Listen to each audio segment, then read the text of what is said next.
Hi foodies! The Breville Company, was founded in 1932 in Australia.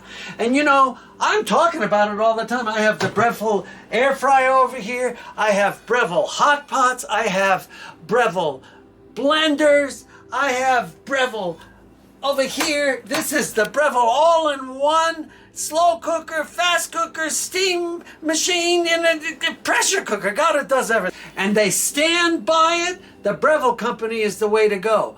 You know what? There's nothing wrong with an Instapot, but let me tell you, they don't last, they don't hold up, and they don't do what Breville does. I've been using Breville now since 2005, and there you have it. So remember,